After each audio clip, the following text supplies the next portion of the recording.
Hi, everybody. I thought I'd do a series of stories. So, this is what I'm going to call story time. And this story is the very beginning of when I started to channel spirit. I was primarily using my angel cards, and also my aunt, she loved to use tarot cards, and she was really, really good at it, like really good at it at that time. So I am just starting to pick up on what the angels are relaying to me, other than the angel cards. So I would be looking at a teleprompter in my head of words that they would form, and then I'd be listening to my inner thought that sounded like my own internal voice forming the words while I was reading the teleprompter for confirmation. So I'd be hearing it, and then I'd also be seeing it, and I just thought, wow, this is really cool. So I was about 6 months down the road of doing this, just the beginning stages of clairaudience. And one day my angels said, we'd like you to go downtown and we'd like you to get a reading. And I'm like, what? And I said, okay. It was a beautiful sunny day. And they wanted me to go to a metaphysical shop that I knew of, and they wanted me to get a reading. So I go downtown and I'm sitting on the bench and I'm looking at this shop, and I double check with them again. I'm like, you want me to go into this place and get a reading? And they said yes. So I go in and I say, do you offer readings here? And they said yes, 30 minutes or an hour. And I said, okay. So I decide to go for 30 minutes because I'm not too sure what the heck I'm even doing there. So I wait my turn and I go into the room. And this gentleman by the name of Lion decides to sit down and chat with me. And I'm looking around his room and I can see that he's got equal parts of light or lighter, higher vibrational objects in the room, and also heavier, more darker, I guess if you want to call objects in the room. And I'm like, what the heck? I see this giant crow on the wall, the size of like a 5-year-old. And I'm thinking, oh, this is a little on the creepy side, but my angels are still nudging me. So I'm like, okay. So he breaks out 2 different decks for me to choose from, tarot, okay? And the one deck is more modern, it's newer. And the other deck is a deck used back in the 1700s. And at this point in time, I'm becoming more aware of energy.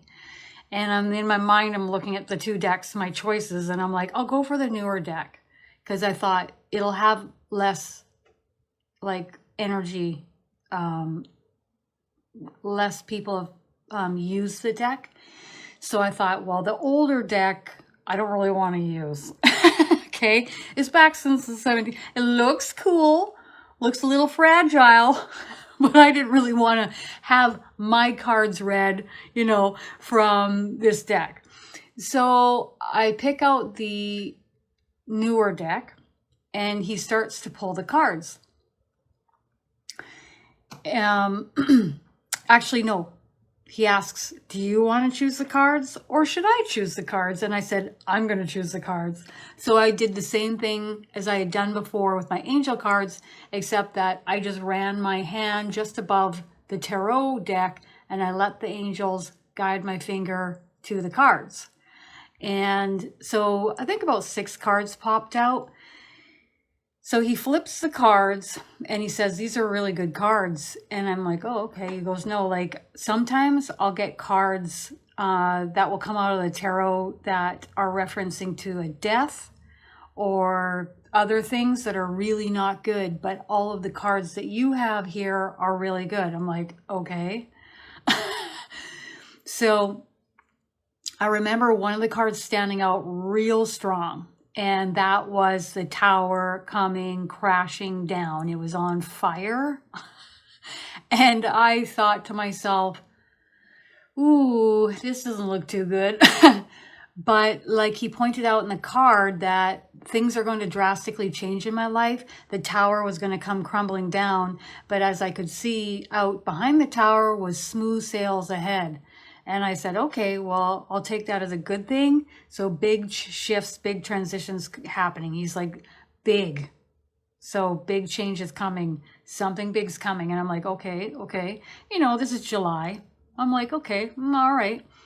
So he finishes the reading. I go home and my aunt calls and says, hey, we're all getting together. You want to come over and spend time with the family? And I said, sure, sounds great.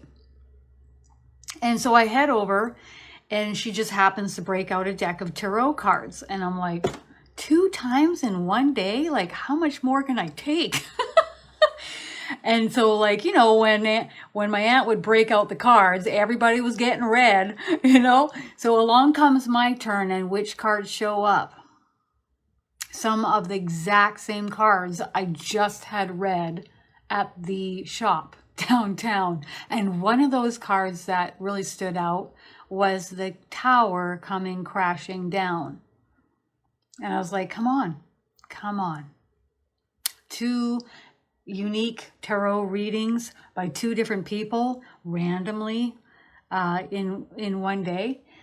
So again, it's things are going to come crashing down and changing for you, Kristin, but it will be smooth sails ahead. And I'm like, okay, I don't know how to take this. Is this a good thing or not a good thing? So I remember the months going by and I didn't really think much about the tarot readings. And I come to November and it's right after Halloween. And who pigged out on Halloween candy? This kid.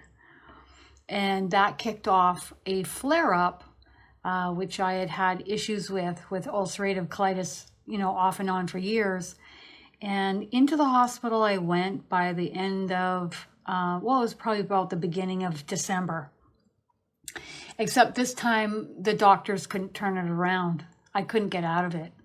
And ultimately what led to having my large intestine removed, you know, dropping down to under 100 pounds, not able to eat food, and luckily able to eat food a month after surgery. And ultimately it really, at that point, made me look at how the angels guide us. And when they're guiding you to go somewhere, or they're guiding you to go and pick something up, or go into the house, you forgot this, or whatever they're doing, okay? They'll do that just to get your attention, just to get you to notice that they are talking to you. And it's so important that we listen to that guidance. So if your angel tells you to go downtown to get a tarot reading in a rando metaphysical shop, you go. Because there's a reason behind it. And it's really important that we listen and pay attention to the guidance that is coming from our team. They'll do things like this, asking you to do certain things, to follow their lead, just so that you get into a routine or a position where you're listening to them on a regular basis, so that when the bigger things come, and they really want you to hear what they have to say about what is to come or how they are wanting to help you, that you are in this routine or this position of listening to their guidance. And it is the difference between walking and flying in life. It's really important that we learn how to fly. And how do we fly? By allowing our angels to guide us and our spirit guides to guide us, okay? You can walk through life or you can fly.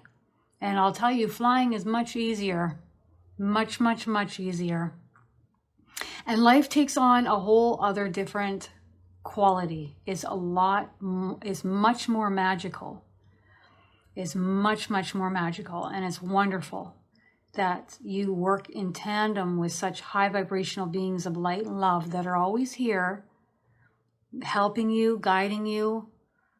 And, you know, no matter what you do or what you say, that love that they have for us never, ever changes. It will never waver, ever. So remember, there is no judgment that is placed upon us. There is only the judgment we place upon ourselves. So the most important thing that I'm often hearing from the angels is forgive ourselves and release the judgment from ourselves. And we will then free ourselves. And that's the most important thing to remember. If you guys are interested in checking out my channel, Kristin Davies, just click the links below in the description box or stay tuned for more information after this video. Bye.